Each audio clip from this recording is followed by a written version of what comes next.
देश में धर्म और जाति के नाम पर नफरत और घृणा का वातावरण किया जा रहा है तैयार। नमस्कार, SMS 24 न्यूज में आपका स्वागत है। हम खबर की शुरुआत करें इससे पहले आग्रह है कि इस चैनल को लाइक, सब्सक्राइब और शेयर जरूर करें जिससे लेटेस्ट खबरें आपको मिल सके। आज हम बात कर रहे हैं वेस्ट बंगाल में झंडोत्तोलन की। मौके पर झंडोत्तोलन करने के बाद आयोजित समारोह को संबोधित करते हुए जनता दल यू वेस्ट बंगाल के महासचिव जनता मजदूर संघ के सुभाष सिंह ने कहा कि आज देश में बढ़ती महंगाई, बेरोजगारी, गरीबी, बेबसी लोगों की जिंदगी को बेहाल कर दिया है। राज सत्ता में बैठे लोग सत्ता में आने के लिए देश में धर्म और जाति के नाम पर नफरत और घृणा का वातावरण तैयार कर रहा, जो काफी खतरनाक है। राजनीति देश की समस्याओं के समाधान के लिए नहीं हो रही है। उन्माद, नफरत तथा घृणा चरम पर है। आपकी जिन्होंने आजादी दिलाई, उसी तरह हम इसकी इज्जत रखें और आगे बढ़ाने के लिए देश को आगे बढ़ाने के लिए हम अपनी प्रतिज्ञा रखें।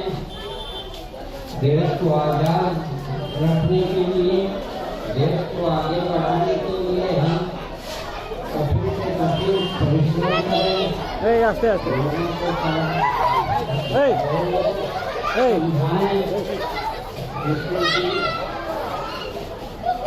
जिससे कि देश को ज़्यादा से ज़्यादा अनुयायी मिले, जो देश को संभालने चलाने की ताकत रखता हो।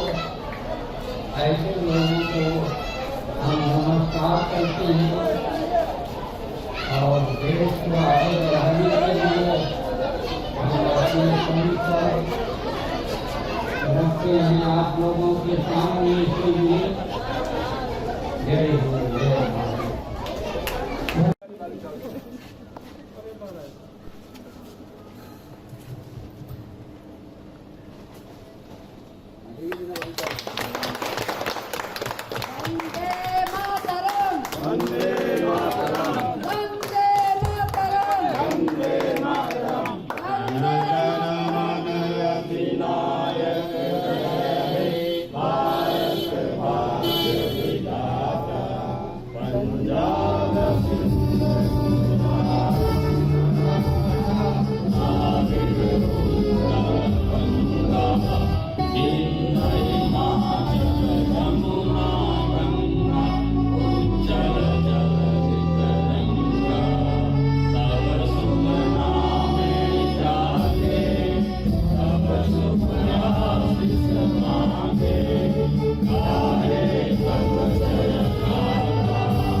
भारत माता की, महात्मा गांधी की, नेताजी सुभाष चंद्र बोस की, जवाहरलाल नेहरू की। विराजमान विद्यापीठ के सचिव मुरलीधर साहब जी, विद्यापीठ कार्यकारिणी में सदस्य रामजी यादव जी, शिक्षक साथियों,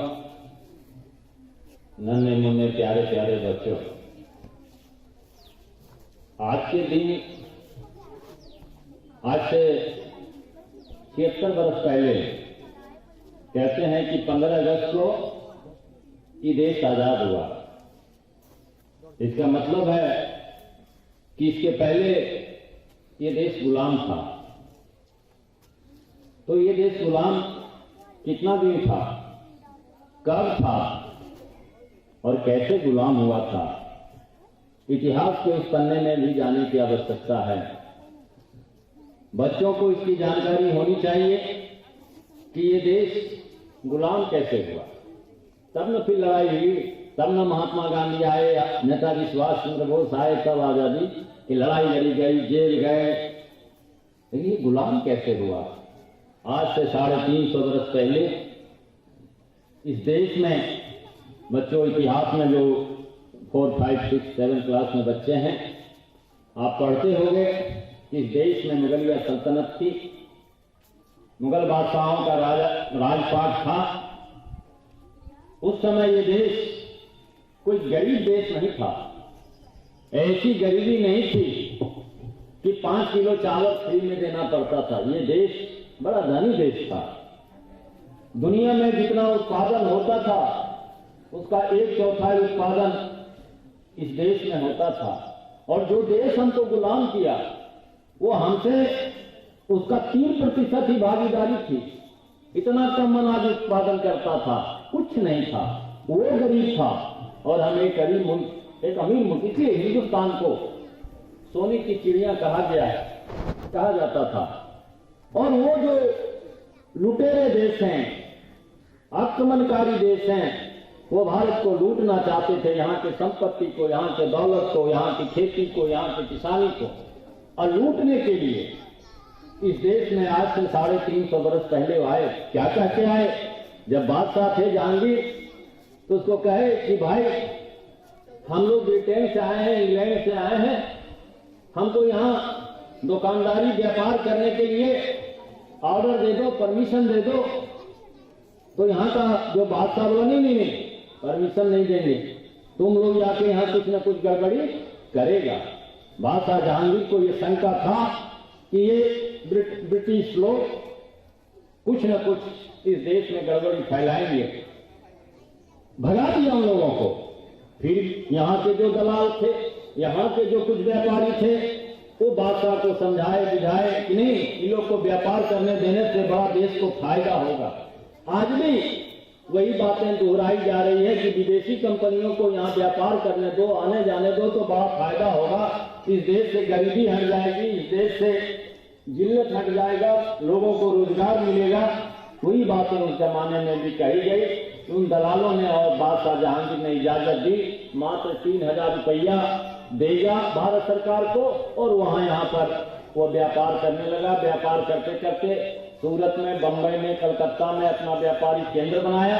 फिर वहां से तोप और बारूद लाने लगा और धीरे धीरे इस देश पर अपना कब्जा कर लिया, इस देश को गुलाम कर लिया। और हम लोग 200 वर्ष तक उसको भी गुलाम करने में 1, 2 दिन, 6 महीना नहीं लगा, कम से कम 70-80 वर्ष में हमको गुलाम करने सका। क्योंकि इस देश में अलग अलग रियासत था, अलग अलग राजा, बादशाह, नवाब था, उसका मुकाबला उसको करना पड़ता था।